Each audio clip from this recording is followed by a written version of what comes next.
Well, I'm thrilled to be joined here on the Lunch Club podcast by Mark Stay. And Mark, it seems there's very few things you can't turn your hand to. It's novels, it's film scripts, it's plays. But before we get into all of that, you and I have something in common. Do we, Ollie? And hello, by the way. I'm delighted to be here. This is wonderful stuff. It's so nice to have you. Yeah, we do. You and I both wanted originally to be firefighters. Oh, you've done your research. Yeah. You have done your research. Yeah, brilliant. So I wanted to be called Derek, and I wanted to be a firefighter, and I had an action man called Derek that I dressed up as a fireman, a firefighter, and these days, yeah, I'm not a firefighter. So, how did your firefighting career go? Well, a fire engine came to the school, Nice. and I must have been 4, 5. And they let us look at the fire engine, and we sat in the thing, and we put the hat on, and I was like, "This is the life. This is it. This is the life for me." Rescuing cats from trees, rescuing people from burning buildings. This is it. Fantastic. And then in my memory, which, as we know, is flexible. It was like the next day my dad took me to see Star Wars for my 5th birthday, and then I saw that Star Destroyer going over, and I was like, oh no, I want to be that. Whatever that is, how do I be that? And that essentially Star Wars ruined for many of my generation, just ruined my life. It replaced everything: religion, friends, culture. It just became all consuming. So yeah, I could have been something useful. I could have been, a key worker, people that we were standing on doorsteps and applauding, but instead I make stuff up for a living. Well, but they're kind of, both dealing with drama and emotion and the stories and things. Like, I think there's a tenuous link to be had, but here we are, flash forward. And do you want to just summarise, your experience across the different disciplines? Because it is extraordinarily impressive. Beginning, I think, was it at Waterstones? Is that where it all kicked off? Well, I was thinking about this morning when I was brushing my teeth, and I got a Christmas job at Waterstones almost exactly 30 years ago, because it would have been the winter of '91. And I only meant to stay for Christmas, and I ended up staying in bookselling and publishing in various forms for 25 years. But before that, the Star Wars thing, this is not a joke. I would come home from school, and I had a VHS recorded off the telly with ad breaks and everything of Star Wars, Raiders and Jaws, and I would watch the Holy Trinity instead of doing my homework. I'd watch them again and again and again and again, and I wanted to act, I wanted to make films. We were talking at school when, again, I was about 10 years old, of remaking Jaws with the papier-mâché shark on Brighton Beach. Nothing came of it, but the ambition was there.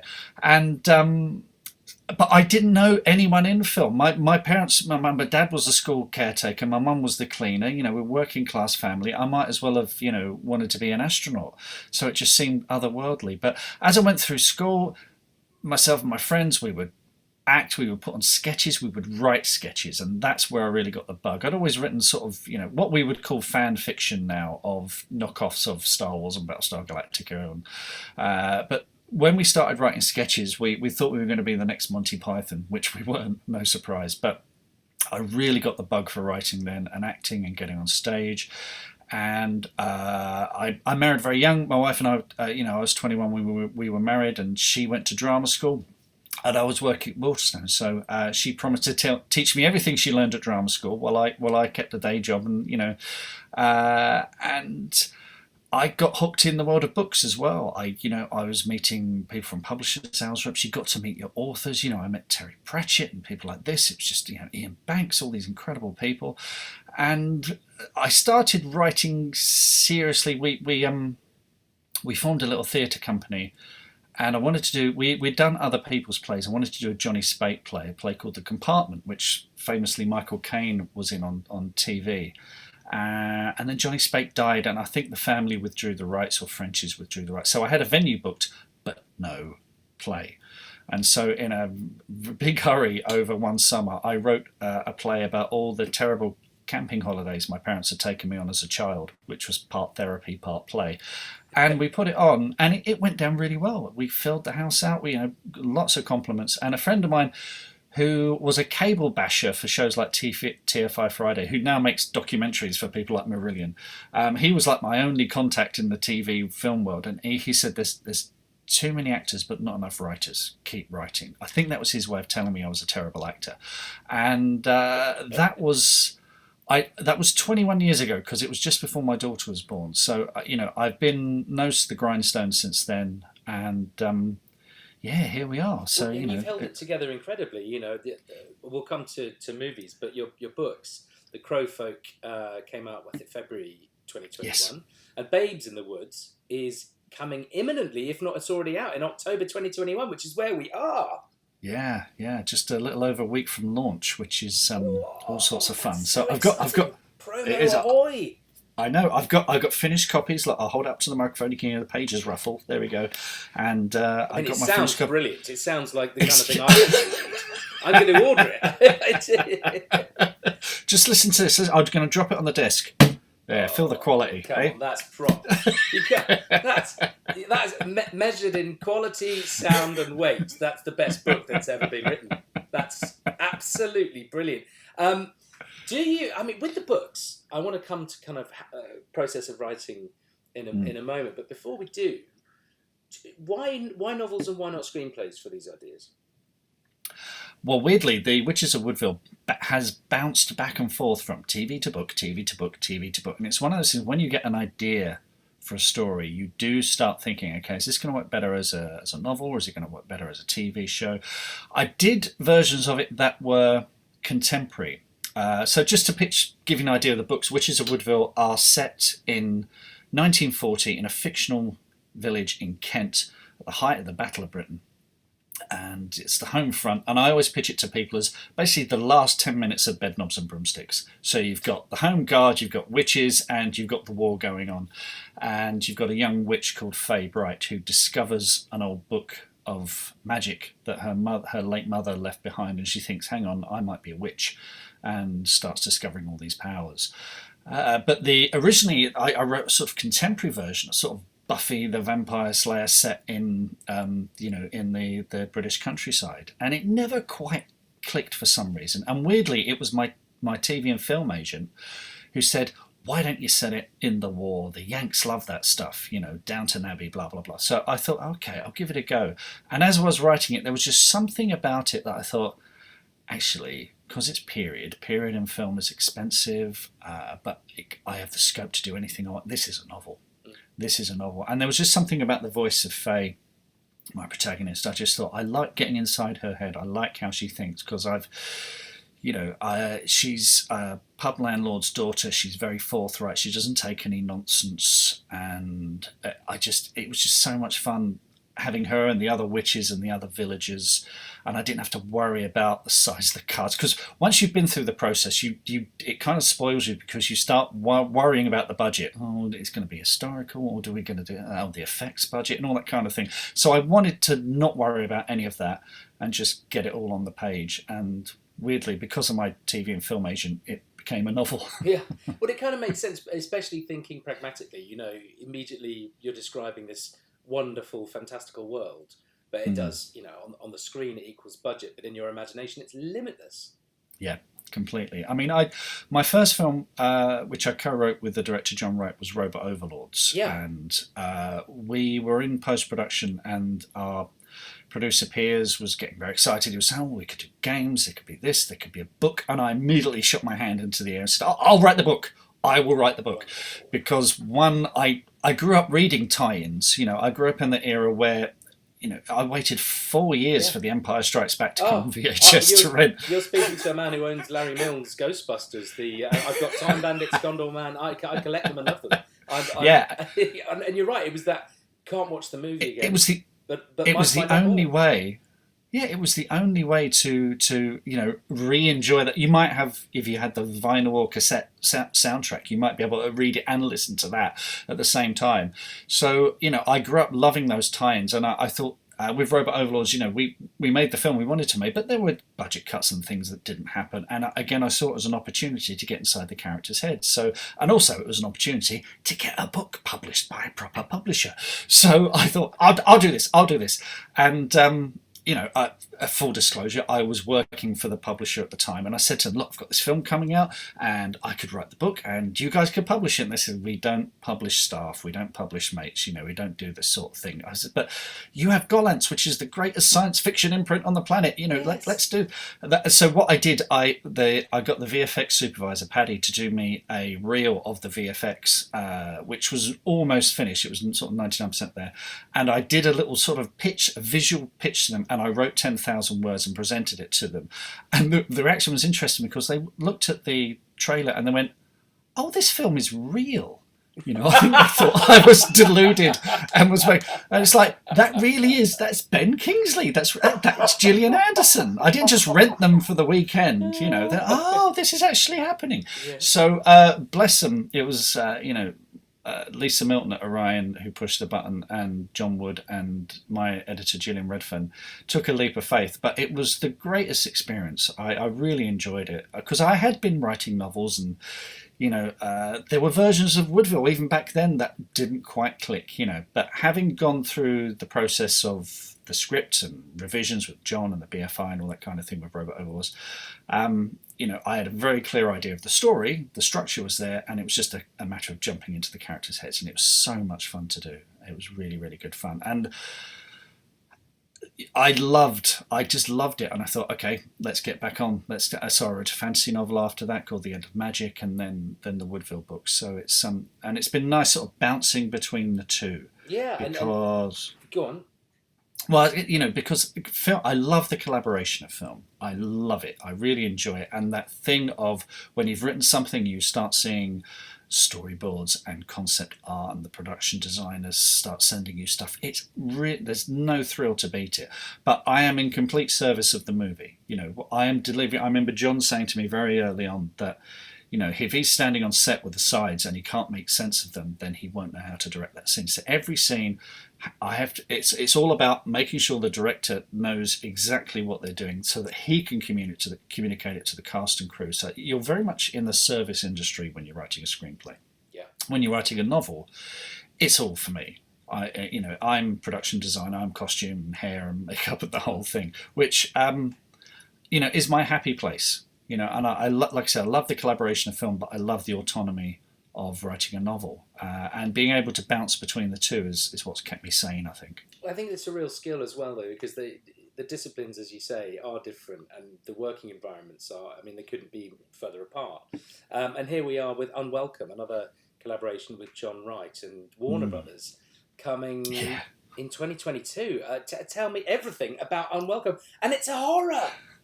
It's a horror, yeah, and it's a monster movie. It's a monster movie, right. More specifically. It's about a couple who have a terrible experience in London, a flat invasion. It's just terrifying, and then they inherit a house on the west coast of Ireland, rural Ireland. Beautiful house, needs a bit of work done, but in the house is a garden. At the bottom of the garden is a wall. In the wall is a door, and next to the door is a tiny little hole in the wall where you leave offerings for the Far Darrig, who are the little people. Leprechauns, they're like, really? And she said, no, you have to do this every day. If you don't, things go horribly wrong. And guess what, Ollie? Yeah. Things go horribly wrong. I'm imagining they don't do that. Well, no, my in-laws live out on the west coast of Ireland, and I'm familiar with the respect that the little people are held in. So did you have a kind of relation to the idea of Irish kind of folklore and tales, or was it just a well, my mum's side of the family are all Irish, so we used to go to visit them in Limerick a lot. In fact, talking about Ghostbusters, I saw Ghostbusters on a ferry to Ireland, so I was watching it in the dark with the room swaying from side to side. That's amazing. I wish I was with you. And my uncle Luce used to tell me ghost stories in the local pub, a pub called Fennis's in Limerick. So I've always associated Ireland with that. I think I had my first Halloween in Ireland as well. I have this memory of trick or treating. So Ireland to me and that side of my family has always been. They've always believed in that kind of stuff. They've always told those kinds of stories. So and John and I. Apart from a Cartoon Saloon, who have done those wonderful animated movies, there aren't many people digging into sort of Irish folklore, and so we looked at we didn't want to do a silly film about leprechauns. We not wanted to look into and the far Darrig in Irish culture are quite the kind of pranksters. But if you look all around the world, everyone has little people folklore. And certainly over here, you get red caps who are like super violent and will bite your face off kind of thing. So I thought, okay, there's something in that. And we started digging into it, and it was really, really good fun. It was, and we wanted to put a nice couple at the centre of this, a couple who really, really love each other, and try and prize them apart. And this is going to sound weird for a film about goblins, but it was a very personal film, and I think that's the key. Yeah. To any kind of successful film is you do have to put your head over the parapet, and the couple in that is very much like myself and my wife. We have the same catchphrase, which is it's you and me versus the world. It's us together, and it's the film is trying to divide these two, but they keep coming back together, and it was wonderful stuff, and it was such a strange. We finished writing just before lockdown.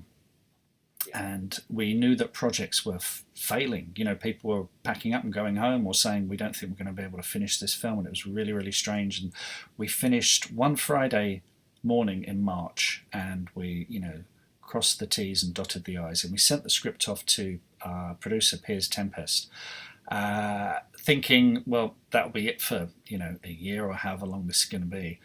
He optioned it by lunchtime, and we were filming in September. Wow. In that kind of sandwich between lockdowns, if you remember. So a year ago, we wrapped about a year ago, and it was incredibly fast. But what a production! We had Janine Modder was on the production team, and she was the one who said, "What we do, we build the house in."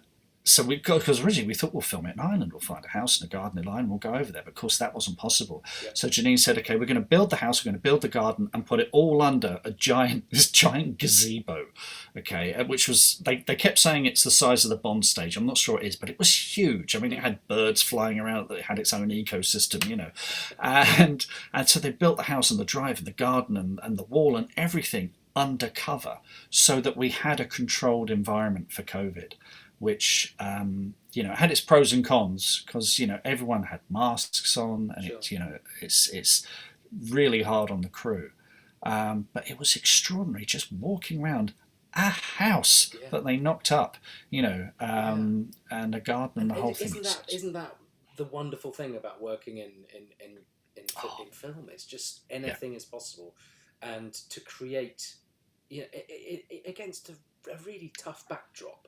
Work and creativity and an environment that's safe. Plus, I'm presuming it's going to be a fabulous movie, or Warner Brothers wouldn't be involved. How did you get Warner Brothers involved? Really good producers. I don't know. I mean, it's just that's the best ever answer, isn't it? Yeah, just people who are good at their job, really. Yeah. I mean, Piers sold it to them. Piers did what he does, which is he gets films made, which is wonderful. I mean, allegedly. They bought the script for something like 1.1 billion, which allegedly is the most Warners have ever paid for a horror script from the UK. So I'm told. That made my day, I can tell you that. And Warners have been great. The notes have been really good. You hear horror stories about studios, getting interfering or whatever, but they've been absolutely fantastic. And I've seen the trailer, which is terrific. The posters are great. They sell the concept really well. I mean, Warners, as we know, has a long tradition of great horror movies, it's coming in February and it's getting pretty wide release. So John and I, unlike Robot Overlords, which fell at the final hurdle because we made a film for 11-year-old boys, which is a difficult market to reach, and they'd sold all their international rights by then, so no one, we had this tiny theatrical release. To reach that market would have cost as much as the film cost again. So whereas with this, we get people are actually going to see this one, which is really exciting and terrifying. Yeah, and it must feel, especially in the light of the last 2 years, super exciting to have something in the can and ready to go. Yes, I mean, it's been in the can for quite some time, and they have been sort of sitting on it, waiting for the right time. And how it was explained to me was that this quarter that we're in now, the run up to Christmas, post-Bond through to Christmas, is just going to be absolutely chocker with, all those great blockbuster movies, Marvel movies, DC movies, all the Oscar nominees, that kind of thing. It's going to be absolutely rammed. Whereas early next year, it's going to be fairly quiet because Yeah. people haven't been making as many films. So the idea is, look, let's sit, let's be patient, let's wait till there are fewer films in the cinemas, give us a better run at getting a hit. Well, I could not be more excited about seeing it. I've got some questions here from Lunch Club members. Let's begin with Andrew Boyle, who would like to ask, what piece of advice has stood you well in your career that you'd pass on to others? Perseverance. There's so many times I could have given up. There's so many times I could have thought, oh, okay, they don't want me, or my writing isn't good enough, or I don't know the right people. Because certainly the film industry and publishing is about knowing people and being friends with people. And, as someone who came from a working class family, didn't know anyone in the industry, it took me a fair while longer to sort of get a toe in the door. But you have really got to keep persevering, even when it feels like it's completely hopeless, even when it feels like, there's no future at all. Did you have a moment where you thought, I'm just going to give up, there isn't any hope, and you pulled it together? Twice a week, usually. It's the thing, it never goes away. Yeah. You kind of... it's such a roller coaster, and it's something you have to get used to, and you have to learn to love the writing as well, Andrew. We have a thing. I do a podcast called the Bestseller Experiment Podcast, which is a podcast for writers at all levels, and it's for novelists and screenwriters and anyone, if you want to self-publish or be traditionally published or whatever. And one of the biggest lessons on that we've learned is to write every day.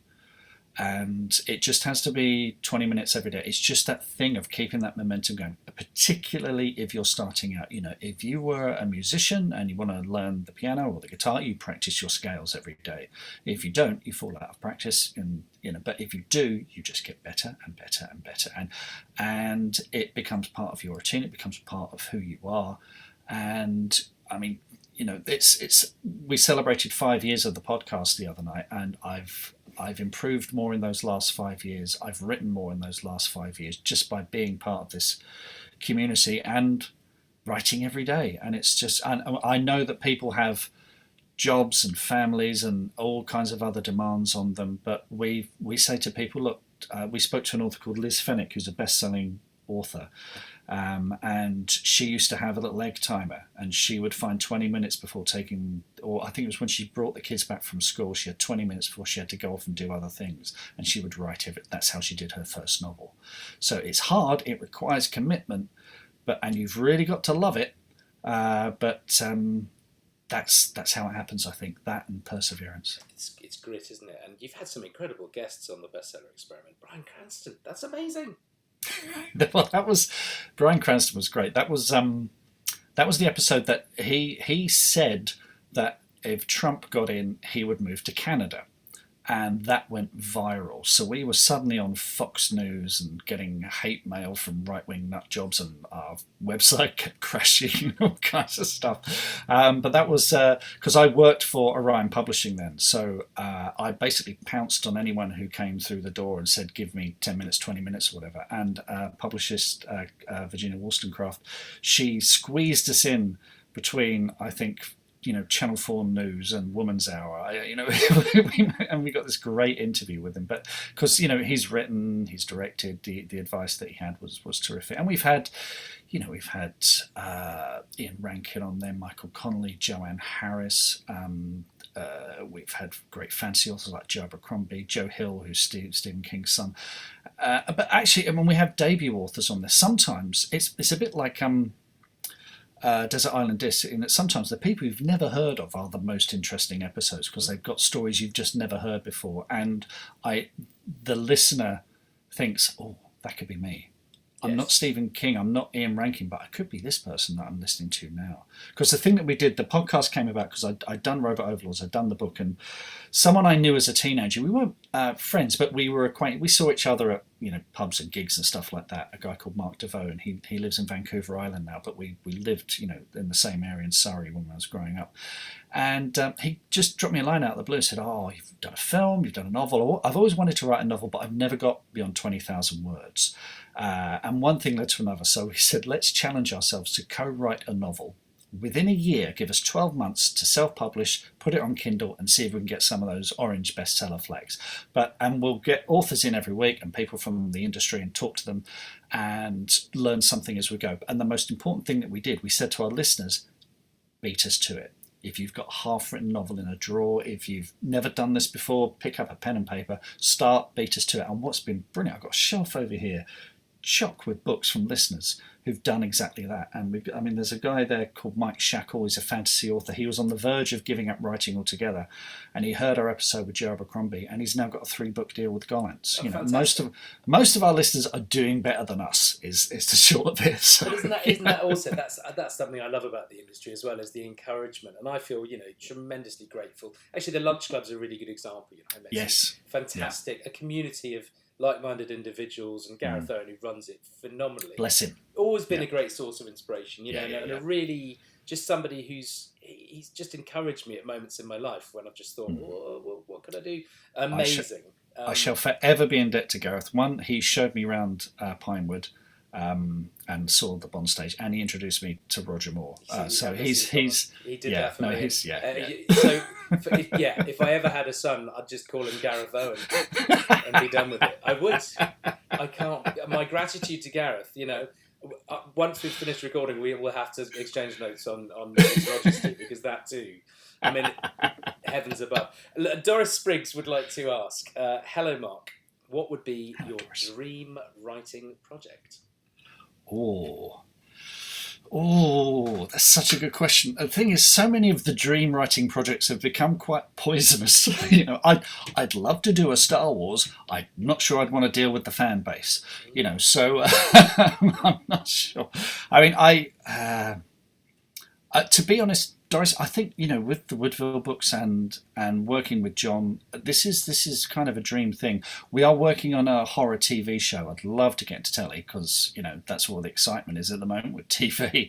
But yeah, I think I'd love to do a Bond. But again, I think it's well established that the way they work with those. Although things might change post Craig, who knows? I have a feeling they might. I think not to give any spoilers away, but it feels like there's a huge sort of clearing of the decks and everything to play for moment in the Bond franchise. But you get my vote. I think you do a great job.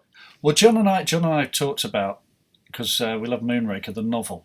Yeah, I know that with the garden. Yeah, Moonraker. Yeah, I'm a fan. Yeah. Oh, God. Yeah, and it's set in Kent. Have to go out for a pub lunch now. Yeah, definitely. I'm up for that. So a Bond, a Star Wars, but I do like. I mean, I did the LA water bottle tour a few years ago, where you go around with a bag of.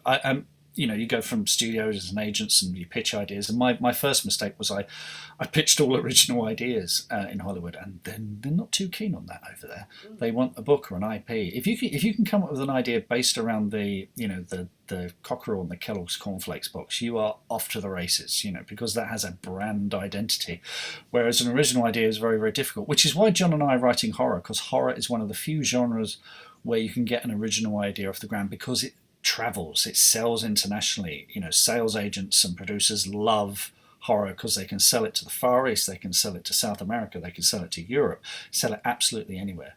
The centre of horror, there's that relatability that you were describing of a couple under pressure, and everybody knows what having a relationship feels like, that is compromised in some way. Absolutely. I mean, I was watching Halloween with my daughter for the first. She hadn't seen it before, and of course that's about surviving trauma.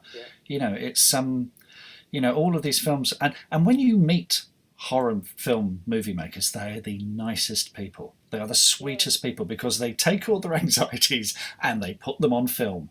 They might look a bit strange, but they are lovely, lovely people. It's the people making rom-coms you want to keep an eye on. I'll say nothing. Final question is from Dave Worrell. Hi, Mark. Dave says, what do you prefer, writing a film, script, or a novel? Thank you, Dave. Well, as I said earlier, it's nice to switch between the two. I mean, there's they both have their advantages and disadvantages. When you're writing a script, you're never really writing it alone. There's always someone to collaborate with, to bounce ideas off, to weep when it's all going horribly wrong, or when you get the terrible notes or whatever. And seeing the magic of people taking your ideas and making them a reality, seeing those designs and concept art, and then seeing a house, an actual house with plumbing and everything, being built because of some idea you had. I remember, going to. Here's a little thing. We did pickups for Robot Overlords at Pinewood, and the friend who said to me, "Oh, you should write this," to my friend Jeremy. He was doing some behind the scenes stuff. Weirdly, and there's the two of us standing on a stage at Pinewood, and I said, "Can you believe we're here?" And he said, "Yeah. What would our sort of teenage selves think of this?" And I said, "Well, I'd be going, what took you so bloody long?" But that there is a magic to movies. The way the craftspeople on set are just phenomenal, and I know we say this time and again, but the people we have in the UK are just incredible. They pull off miracles on a daily basis, and the crew and everything, actors saying words. When you've heard Ben Kingsley say something you've written, or Gillian Anderson, it is an out-of-body experience, I can tell you that. So that I love. I absolutely love that. What I don't love about film is the uncertainty when you spend 8-9 months writing a script that just no one's interested in, which has happened many, many, many, many times. And any screenwriter out there will tell you the same has happened to them. Whereas with novels, it's all on me. It's my little happy place. I am the benevolent god that looks down on all the characters, and even if I can't get a publisher to pick it up, I can still self-publish. Yes. I can still get my words out there, so that's a huge advantage as well. So I love the collaboration, the magic of film, but I also love the accessibility of novels and the fact that I have more control. But it's sort of, I don't think I'd be happy with just one or the other. I like skipping between the two because I'm greedy like that. I think also my hunch is they give energy, momentum, and kind of inform one another as you Yes. do. I love your website, Mark. If you want to find out more about Mark, his website is markstaywrites.com. Writes as in WRITES, obviously. And also, I noticed there you do one-to-one coaching. You can get feedback on scripts, novels, and all the rest. So do get in touch with Mark if you would like. And also, Mark, will you come and do a lunch club talk? I'm inviting you on behalf of Gareth. If you come, we can then shower Gareth in praise. I would be honoured, absolutely honoured, because I know it's a wonderful group of people, and that it'll be my pleasure. Well, we'd love to have you. Thanks so much, Mark. Thank you, Olly.